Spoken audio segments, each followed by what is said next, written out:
사랑하는 교회 여러분, 또 주 안에서 한 주간 평안하셨습니까? 이제 오늘 또 영상 예배로 예배를 드리고자 합니다. 먼저 교회 계획을 말씀드리겠습니다. 21일 월요일부터 24일 수요일까지는 우리 대한예수교 장로회 합동총회가 창원 반립교회에서 있습니다. 원래 이 총회를 이제 사회적 거리두기 때문에 1,500명씩 되는 그 총대들이 한 곳에 모여서 할 수 없는데, 이제 그래서 전국에 약 50개 교회에서 나눠서 약 50명씩 또 30명씩 끊어서 이렇게 총회를 하게 됐습니다. 저희 삼산노회는 그래서 창원 반립교회에서 이제 총회를 하게 되어 있고요. 삼산노회 목사 총대로는 제가 참석을 하고, 장로 총대로는 이명석 장로님이 이제 참석을 하겠습니다. 또 30일부터 이제 10월 4일까지는 추석 연휴입니다. 또 비대면 예배는 이번 주 또 주중에 다시 공지를 하겠습니다. 주일을 맞이해서 또 정부에서 어떤 그 권고안이나 대책이 나올 것 같습니다. 어쨌든 이런 어려운 시기에 위생 철저히 하시고, 또 언제든지 그 예배를 통해서도, 가정 예배를 통해서도 은혜가 넘치는 그런 믿음의 삶이 되기를 원합니다. 다 같이 이제 찬송가 31장 찬양 드리겠습니다.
하나님 아버지, 은혜와 사랑을 감사합니다.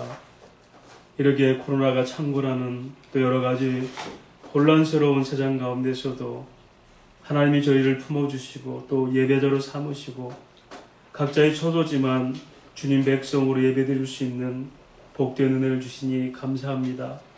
다윗의 고백처럼 여호와께 주신 복을 우리가 영원히 누리겠나이다. 예배할 수 있는 복, 하나님을 아버지라 부를 수 있는 복을 주셨사오니 어떤 어려운 고난과 환경 가운데서도 여전히 주님을 앞세워 살 수 있는 저희 삶이 되게 역사하여 주옵소서. 주님, 코로나로 인하여 여러 가지 어려운 환경으로 인하여 나라가 힘이 듭니다. 여러 가지 비상대책을 세우지만 이것이 빨리 끝나야지 이런 모든 것이 종결될 것 같습니다. 하나님, 우리 행할 바를 저희 알게 하시고, 특별히 코로나가 잘 안정돼서 경제활동과 삶의 모습들이 옛적 같을 수 있도록 하나님 인도하시고 역사하여 주옵소서. 분명히 깨달을 수 있는 은혜를 주셔서 우리가 얼마큼 되돌아왔는지를 깨닫게 하옵시고, 교회들이 통해 자복하며 주님 앞에 잘못을 고할 수 있는 믿음을 다지는 기간 될 수 있기를 주님 간절히 원합니다. 하나님, 원하옵기는 소상공인들과 또 자영업자들, 사랑하는 성도들의 직장과 가정들, 우리 하나님께서 특별히 보호하셔서 하나님 고센 땅을 예비하심으로 기근 중에라도 인도하신 하나님의 보살피심이 사랑하는 가족들에게 함께 하셔서 피할 길도 주시고 감당할 수 있는 능력도 허락하여 주옵소서. 자녀들의 삶을 지키시고 저들마다 꿈을 꾸는 일들을 이룰 수 있도록 주님께서 도우시며 저들의 삶이 늘 즐겁게 살 수 있도록 저들의 앞길들을 열어주시기를 간절히 원하옵고 기도합니다. 하나님, 이렇게 예배를 통해서 하나님을 만나고자 주님 은혜를 누리고자 모인 처처 곳곳마다 안전하게 하옵시고 성령님을 통해서 은혜를 주시되 하나님 깨닫게 하시고 의지를 복돋아 주셔서 이 난관을 잘 이겨나갈 수 있는 믿음의 용사들이 될 수 있도록 전국교회 예배를 통해서 하나님 역사하시고 인도하여 주시옵소서. 우리 주님 예수님 거룩하신 이름으로 기도하옵나이다. 아멘. 하나님의 말씀 우리 보도록 하겠습니다. 하나님의 말씀은 에스겔서 6장 1절로 14절까지 말씀입니다. 구약성경 에스겔서 6장 1절에서 14절까지 말씀입니다.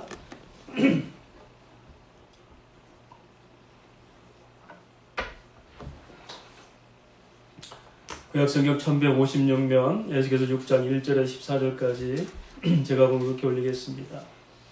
여호와의 말씀이 내게 임하여 이르시되 인자야, 너는 이스라엘 산을 향하여 그들에게 예언하여 이르기를 이스라엘 산들아, 주 여호와의 말씀을 들으라. 주 여호와께서 산과 언덕과 시내와 골짜기를 향하여 이같이 말씀하시기를 나 곧 내가 칼이 너희에게 임하게 하여 너희 산당을 멸하리니 너희 제단들이 황폐하고 분향 제단들이 깨뜨려질 것이며 너희가 죽임을 당하여 너희 우상 앞에 엎드려지게 할 것이라. 이스라엘 자손의 시체를 그 우상 앞에 두며 너희 해골을 너희 제단 사방에 흩으리라. 내가 너희가 거주하는 모든 성읍이 사막이 되게 하며 산당을 황폐하게 하리니 이는 너희 제단이 깨어지고 황폐하며 너희 우상들이 깨어져 없어지며 너희 분향 제단들이 찍히며 너희가 만든 것이 폐하여지며 또 너희가 죽임을 당하여 엎드려지게 하여 내가 여호와인 줄을 너희가 알게 하려 함이라.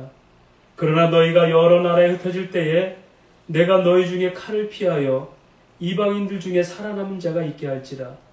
너희 중에서 살아남은 자가 사로잡혀 이방인들 중에 있어서 나를 기억하되 그들이 음란한 마음으로 나를 떠나고 음란한 눈으로 우상을 섬겨 나를 근심하게 한 것을 기억하고 스스로 한탄하리니 이는 그 모든 가증한 일로 악을 행하였음이라. 그때야 그들이 나를 여호와인 줄 알리라. 내가 이런 재앙을 그들에게 내리겠다 한 말이 헛되지 아니하니라. 주 여호와께서 이같이 이르시되 너는 손뼉을 치고 발을 구르며 말할지어다.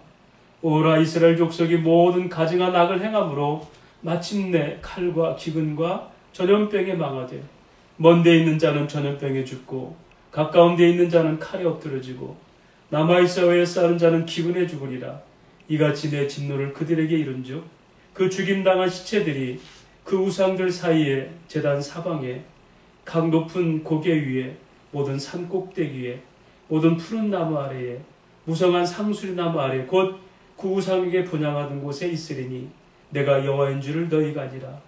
내가 내 손을 그들을 위해 펴서 그가 사는 온 땅 곧 광야에서부터 디블라까지 황량하고 황폐하게 하리니 내가 여호와인 줄을 그들이 알리라. 아멘.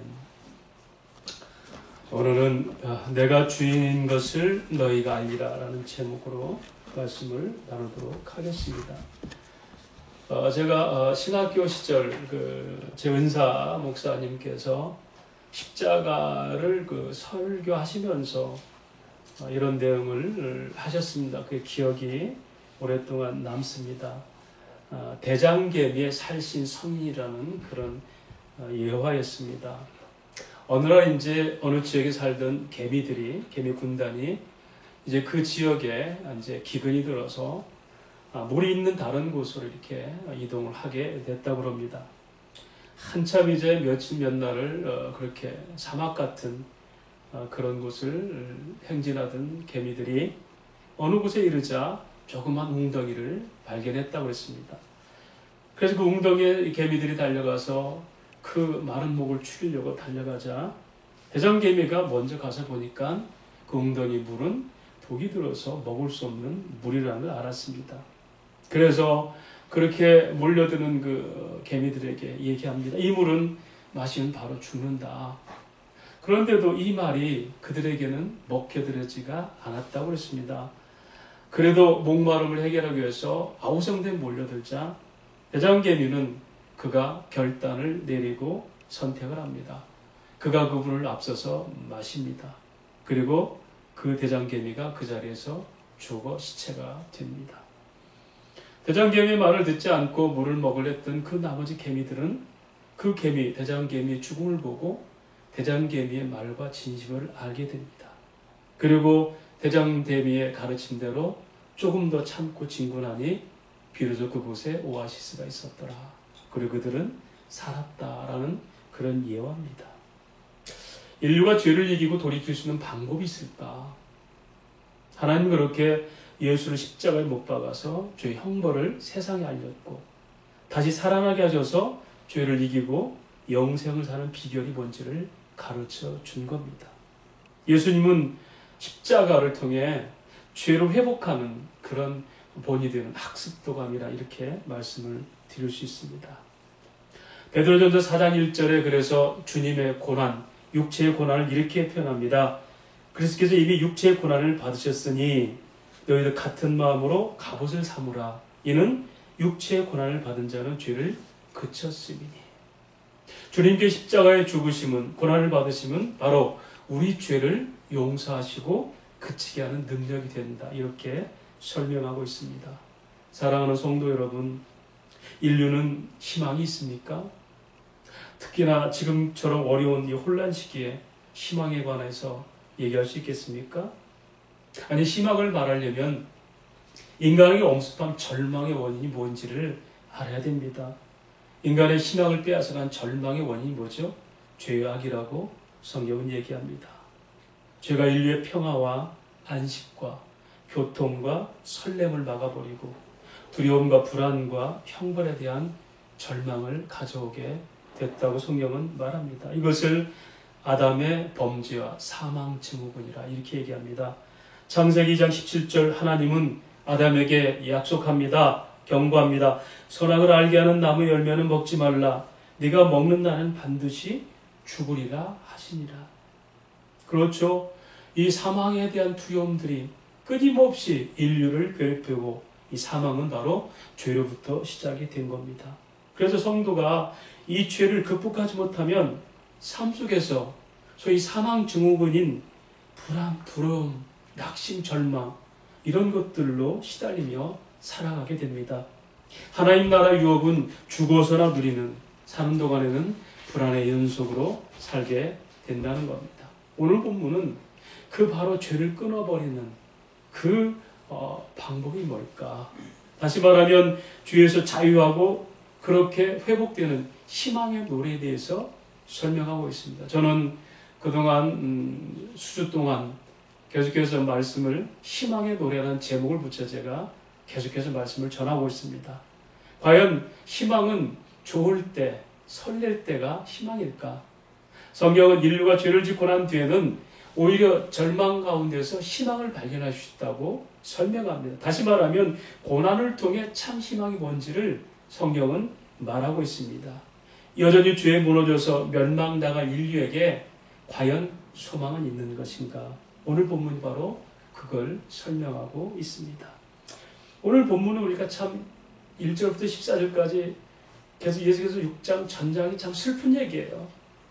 희망의 관한은 찾아볼 수 없는 너희는 망하리라. 산과 들이 패망하리라. 아름다움이 무너지리라. 산당과 제단들이 너희 열심 있는 제사들이 다 무너지리라. 처음부터 끝까지 바로 그런 얘기를 합니다. 그런데 성경은 이 구절만 보면 절망으로 끝나죠. 다시 말하면 죄는 정령 죽으리라. 죽음으로 끝납니다. 하나님은 오늘 이 결론적으로 이렇게 절망을 얘기하면서 하나님의 뜻이 뭘까요? 하나님 몇 구절에 번복해서 얘기합니다. 이걸 통해 내가 여호와인 줄 알게 하리라. 이 말을 히브리어 원어로 보면 내가 주인 것을 너에게 알게 하리라. 생사화복의 주인이 하나님이시다. 소망도 하나님이 주인이시다. 다시 말하면 너희 고난을 주시는 분도 하나님 주인이시고 그 고난은 참된 소망이 뭔지를 깨닫게 하려 합니다. 구약성 특히 예언서가 어떤 얘기입니까? 이스라엘이 잘못해서 너희가 이방인의 지배받고 한동안 너희가 어려움 당하고 다시 너희를 회복하리라.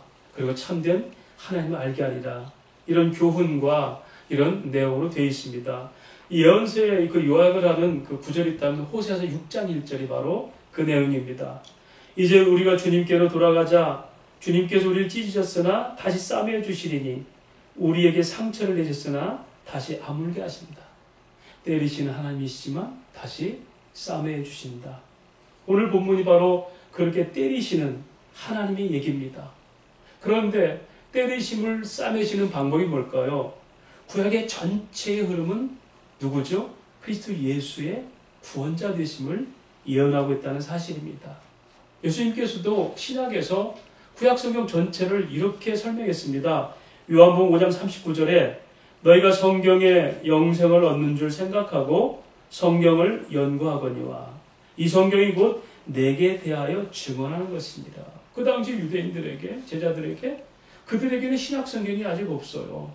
구약에 있었던 모든 성경은 바로 나에 관한 얘기고 그것이 영생이고 구원에 관한 얘기다.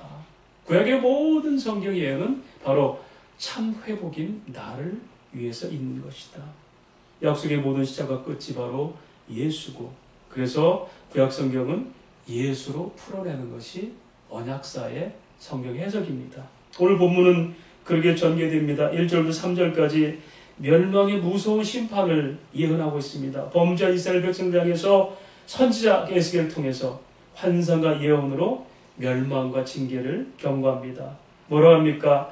산당과 예배당과 산과 들과 언덕과 시내와 골짜기들이 파괴된다.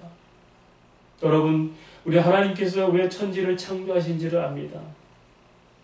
천지를 만드시고 6일 동안 창조하시고 일곱째 날 안식을 취하시면서 너희가 이제 이 안식에 들어와라. 그리고 에덴 동산을 열으셨습니다. 에덴 동산은 원어로는 기쁨의 울타리입니다. 산과 들과 골짜기와 시내 언덕들 이 모든 것들은 너희가 실컷 누릴 것들이다. 그런데 타락 전 이 에덴 동산이 타락 후에는 무너지고 변형되고 이지러지고 파괴된다는 겁니다. 돌연변이가 된 자연현상들이 끊임없이 재앙이라는 이름으로 우리에게 엄습합니다. 아름다운 것들이 도리어 부유함의 대상이 된 것이 죄악의 결과라고 성경은 말합니다.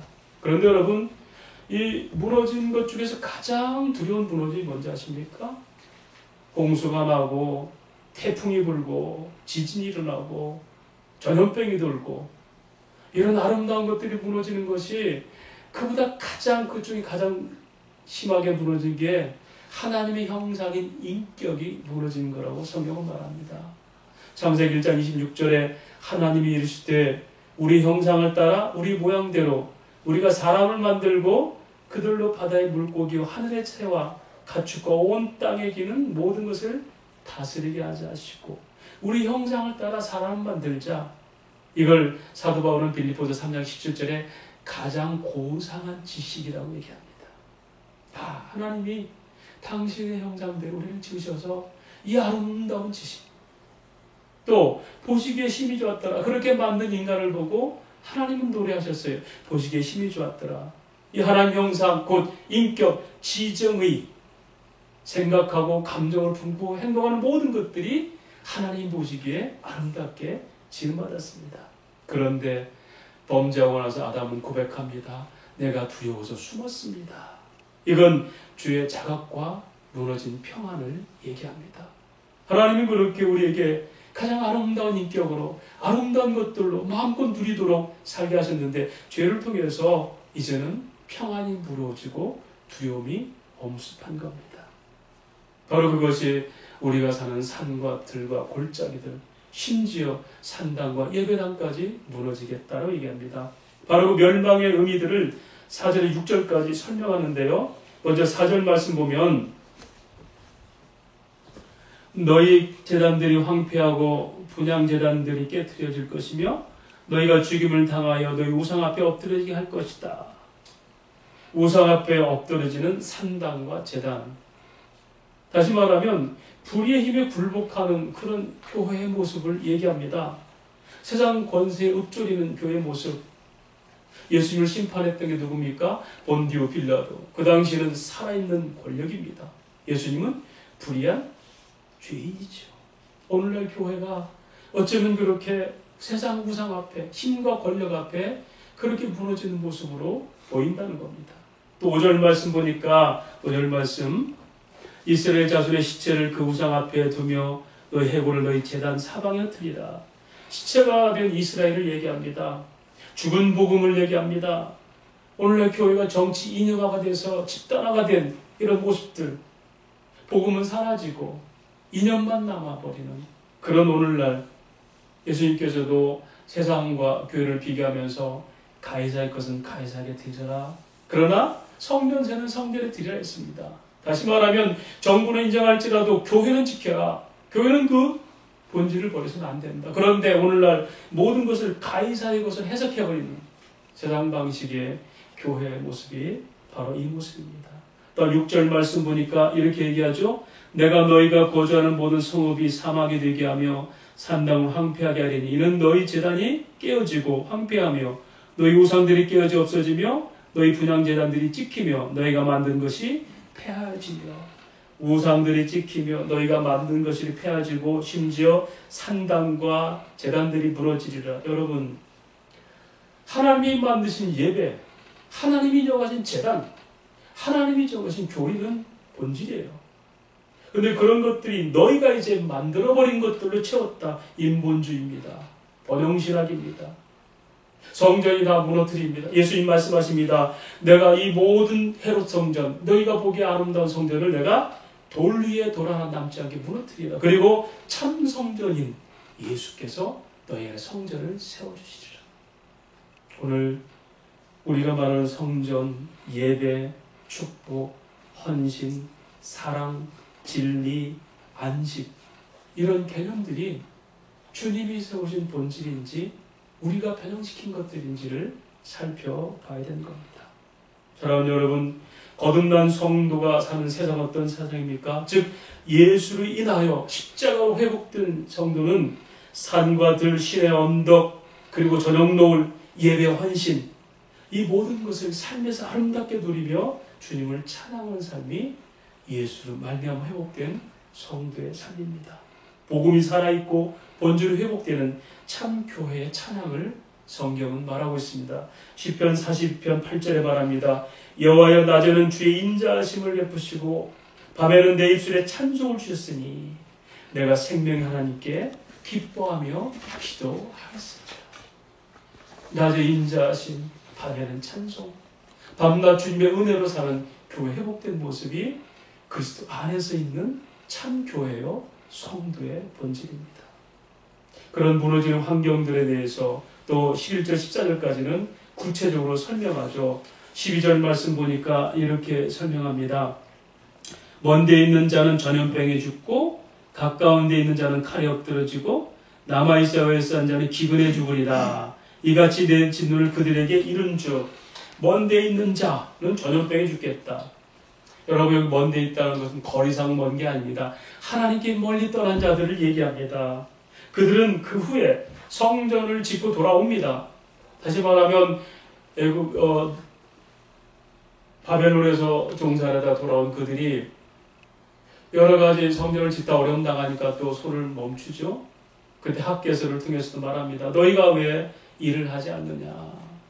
그때 그들은 많은 사람이 전염병에 죽게 됩니다. 하나님의 거리를 둔 사람들은 먼데 있는 사람들 전염병에 죽고 가까운 데 있는 자 누구죠? 히스기야 왕의 자녀들과 군대들이 칼에 다 죽지 않습니까? 전쟁에서 죽게 됩니다. 또 살아남은 포위된 자들 기근이 이릅니다. 여기서 사마리아 성의 기근을 우리가 생각합니다. 이스라엘이 포위됐을 때 사마리아 성에 갇혔을 때 사람들 먹을 게 없으니까 심지어는 자식들을 잡아먹는 그런 기근을 체험합니다. 이 무너진 환경들이 이것이 바로 우리가 받을 저주와 죄악의 결과요 형벌의 몫입니다. 그런데 이런 에스겔을 통해서 주님은 이렇게 모든 약속 하나님의 경고를 하는 이것이 과연 어떤 의미가 있을까? 이걸 우리는 하나님의 언약의 확증 사건이라 이렇게 얘기합니다. 8절부터 10절까지 바로 그 얘기를 합니다. 먼저는 8절부터 9절까지가 얘기죠. 살아남은 자들이 어떤 자들인가? 그러나 너희가 여러 나라에 흩어질 이방인들 중에 살아남은 자가 있게 할지라. 그들 중에도 살아남은 자가 있는데 그들이 어떤 일을 하는가? 9절 말씀. 너 중에 살아남은 자가 사로잡혀 이방인들이 있어서 나를 기억하되 하나님을 기억하는 겁니다. 하나님을 기억하고 그들이 음란한 마음 이방인들이 나를 기억하고 그들이 음란한 마음 나를 떠나고 음란한 눈을 우상을 섬겨 나를 근심하게 하린 이는 그들의 모든 기억하고 스스로 한탄하리니 하나님을 기억하고 그들이 우상을 따라오고 하나님 떠나갔던 것을 마음이 상하고 한탄하고 심지어 악행을 깨닫고 스스로 몸부림친다. 오늘 우리가 많은 교회들이 이제 세상에 본이 되지 못한 것을 빗대어서 현수막을 막 내겁니다. 교회가 죄송합니다.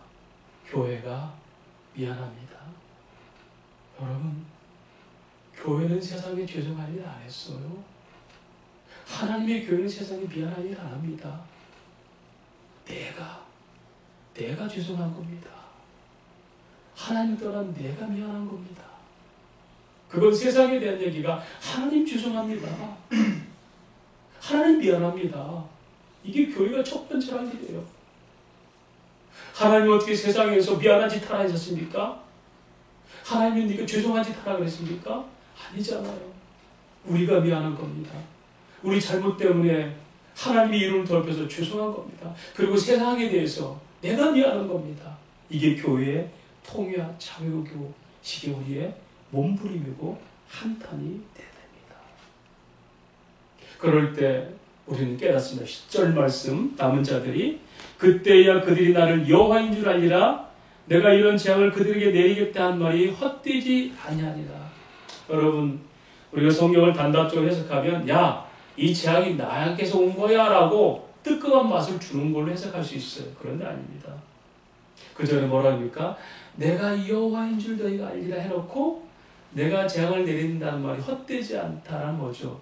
하나님을 깨닫게 되는 재앙이 될 것이다 라는 의미로 해석하는 거예요. 다시 말할까요? 너희가 주인이 나를 떠나서 우상을 섬기고 나를 버리고 내 마음을 상하게 했던 모든 것들을 재앙을 견디게 함으로 그걸 통해서 내가 여호와인 줄 참 주인이 누구인지를 알게 되리라. 여러분, 재앙도 하나님의 언약이라면 회복도 하나님의 약속 안에 있습니다. 그 참 회복을 위해 우리는 이 고난을 견디는 겁니다. 때리시고 싸매시는 여호와를 하나님이 가르치는 겁니다. 내가 바로 너희 주인이다. 시편 30편 23절 24절은 말합니다. 여호와께서 사람의 걸음을 정하시고 그의 길을 기뻐하시나니 그는 넘어지나 아주 엎드리지 아니함은 여호와께서 그의 손으로 붙드십니다. 우리는 넘어질 수 있어요. 지난주도 똑같은 말씀 드렸죠. 무너질 수 있어요. 그러나 완전히 멸망하지 않습니다. 왜냐하면 하나님께서 손으로 붙드시기 때문에. 왜 그럴까요? 하나님의 언약은, 하나님의 이 재앙의 언약은 분명한 목적이 있죠. 내가 바로 하나님이다. 내가 바로 너희 주인 것을 알게 하리라. 로마서 1장에 보면은 하나님이 세상 죄에 대해서, 특별히 유대인들의 죄에 대해서 설명하는 부분이 나옵니다. 로마서 1장 23절 24절에 썩어지지 아니하는 하나님의 영광을 썩어질 사람과 새와 짐승과 기어다니는 동물 모양 우상으로 바꿨느니라. 그러므로 하나님께서 그들의 마음을 정욕대로 내버려 두사, 더러우게 내버려 두사 그들의 몸을 서로 욕되게 하셨으니. 자, 하나님이 이렇게 하나님의 영광을 썩을 우상과 바꿔버린 사람들의 죄를 얘기해요. 이스라엘이 그랬잖아요. 가나안 땅에 들어가기 전에는 하나님을 섬기고 가나안 땅에 들어가서 섬겼지만 그들의 우상을 같이 섬겨버리면서 하나님을 바꿔버리죠. 오늘 우리가 마찬가지 아닙니까? 내 자존심과 내 신념과 내 의지가, 내 욕망과 내 욕심이 하나님을 주인을 바꿔버리죠. 그럴 때 하나님은 그들의 더러움을 내버려 두신다. 이게 버림입니다. 이 하나님, 우리 형벌 중에 가장 두려운 형벌이 그냥 내버려 두는 거예요. 그런데 하나님께서는 그 이스라엘 백성을 내버려 두지 않는 것이 바로 뭐죠? 재앙입니다. 징계예요. 때리시는 겁니다. 로마서 8장 3절에 그렇게 택자들을 내버려 두지 않고 간섭하신 하나님 설명하죠. 율법이 육신으로 말미암아 연약하여 할 수 없는 그것을 하나님 하시나니 곧 죄로 말미암아 자기 아들을 죄 있는 육신의 모양으로 보내어 육신의 죄를 정하셨다. 우리는 하나님의 기준에 들 수 없는 사람들입니다. 죄를 극복할 수 없는 사람들입니다. 죄를 이길 수도 없는 사람들인 것을 주님은 하시는데 누구를 통해? 그 아들 예수를, 죄 없는 예수를 죄를 정하셔서 죄로 죽이심으로 우리가 할 수 없는 그것을 하나님 대신 하신다. 우리를 버려두지 않는다는 겁니다. 그러므로 실상 오늘 이스라엘의 그 모든 파괴되는 환경은 바로 예수의 십자가에 무너짐입니다. 누가복음 18장 32절에 주님은 바로 그걸 얘기합니다. 인자가 이방인에게 넘겨져 희롱을 당하고 능욕을 당하고 침뱉음을 당하였다. 예수께서 십자가에서 그 존경이 무너진 형상을 보인다는 겁니다. 마가복음 15장 34절에 말합니다. 제9시에 예수께서 크게 소리 지르되 엘리 엘리 라마 사박다니 하니 이를 번역하면 나의 하나님 나의 하나님 어찌 나를 버리셨나이까. 주님은 십자가에서 버림도 당합니다. 주님은 그런 무너짐을 통해 당신이 버림받음을 통해 그렇게 파괴됨을 통해서 우리를 회복하십니다. 이사야서 53장 5절은 말합니다. 그가 찔림은 우리의 허물 때문이요 그가 상함은 우리의 죄악 때문이라. 그가 징계를 받은 우리는 평안을 누리고 그가 채찍에 맞은 우리가 나음을 받았다. 이것을 예수님의 자기 부인이라고 합니다. 주님은 십자가에서 하나님의 아들의 신분을 자기를 부인하시고 대신 우리가 받을 저주를 대신 받으시고 십자가를 지셨습니다. 그래서 성도는 그 은혜를 알아야 됩니다. 그 은혜 앞에서 나를 부인하게 됩니다. 그 은혜 때문에 나는 주님의 십자가를 지고 따르는 그 자존감 회복되는 사람으로 살 수 있습니다. 마태복음 11장 24절 주님은 말씀하십니다. 이 예수께서 제자들에게 이르시되 누구든지 나를 따라오려거든 자기를 부인하고 자기 십자가를 지고 나를 따를 것입니다. 주님은 그렇게 무너지면서도 심한 통곡과 간구를 울렸다 그럽니다. 히브리서 5장 7절 말합니다. 그는 육체에 계실 때에 자기를 죽음에서 능히 구원하실 이에게 심한 통곡과 눈물로 간구와 손을 올렸고 그의 경건하심으로 말미암아 들으심을 얻었다. 사랑하는 여러분, 주님께서 십자가를 지며 고난을 당하며 그분이 무너지면서 심한 통곡과 간구로 손을 올렸습니다. 그런데 그 길은 그 십자가에서 끝난 게 아닌데 지금도 여전히 계속해서 무너지는 저와 여러분을 위해서 하늘 보좌에서 영원한 제사장으로 지금도 기도하고 계십니다. 주님은 그렇게 기도하시고 무너지면서도 주님을 거역하고 배신하는 그들을 참으셨습니다. 히브리서 10장 3절은 말합니다. 너희가 피곤하여 낙심하지 않기 위하여 죄인들이 이같이 자기에게 거역하신 일을 참으신 일을 생각하라. 지금도 여전히 우리는 주님을 배반합니다. 거역합니다. 그런데 주님이 여전히 참으십니다. 그리고 위해서 간 것입니다. 그렇다면 이제 우리 남은 자가 어떻게 살아야 될까요?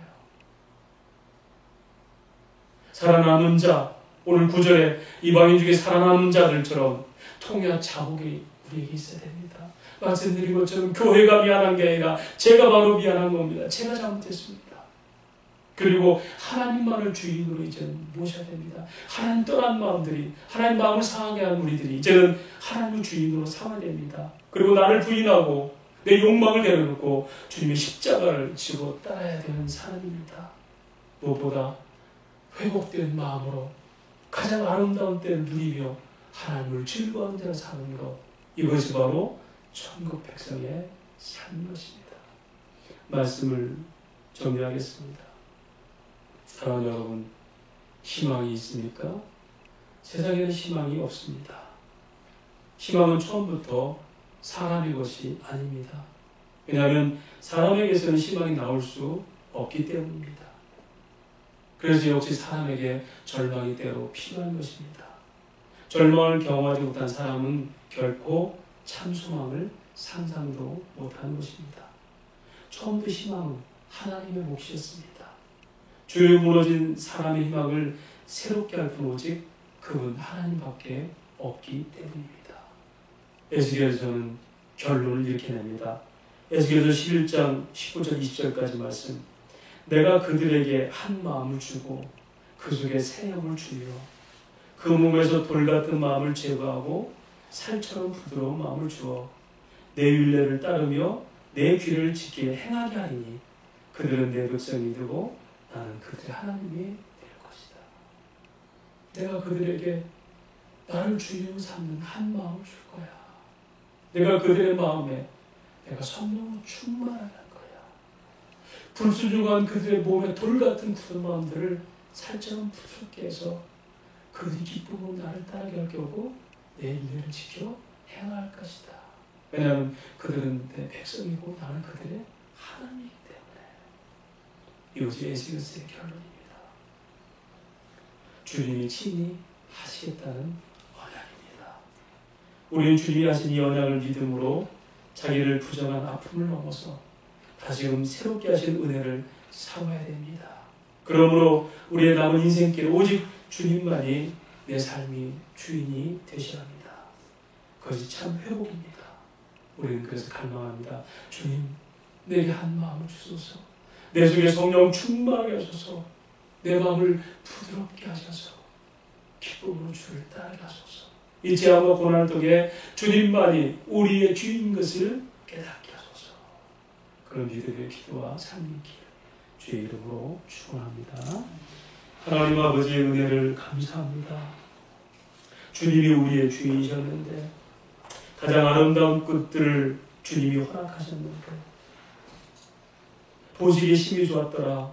그렇게 우리를 부르셨는데 주로 인하여 부끄럽고 두렵고 사망에 시달리는 저희들, 하나님 이제 지금 고난을 통해서 다시 한번 회복하시며 내가 이걸 통해 너희가 나 여호와인 줄 알게 아니라 참 주인이 나인 줄 알게 아니라 바뀌어버린 너희 주인, 이제는 내가 너희가 참 내 백성인 것을 깨닫게 하리라.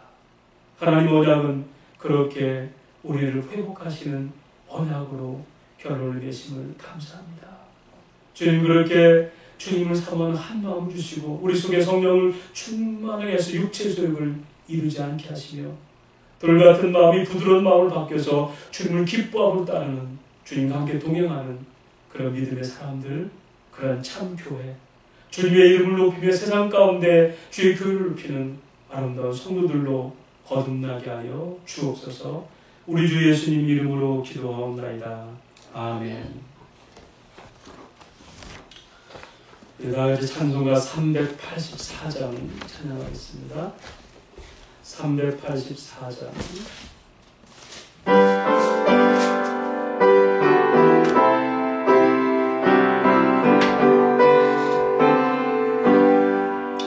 나의 갈 길 따라 예수님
그들에게 한 마음을 주고 그 속에 세움을 주며 그 무에서 돌같은 마음을 제거하고 살처럼 부드러운 마음을 주어 내 윤례를 따르며 내 귀를 지켜 하게 하리니 그들은 내 백성이 되고 나는 그들의 하나님 되리라. 주님 그리하소서.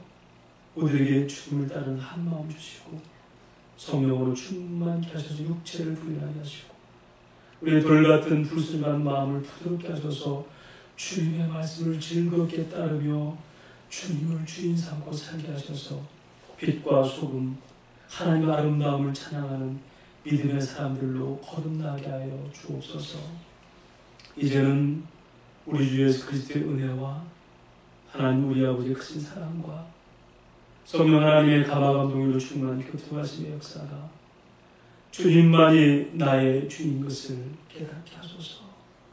믿음으로 고백하고 예배하는 사랑 성도들 머리머리 위에와 가정과 직장과 자녀들 위해 이 조국 교회 위에 이제부터 영원토록 항상 함께 있을지어다. 아멘.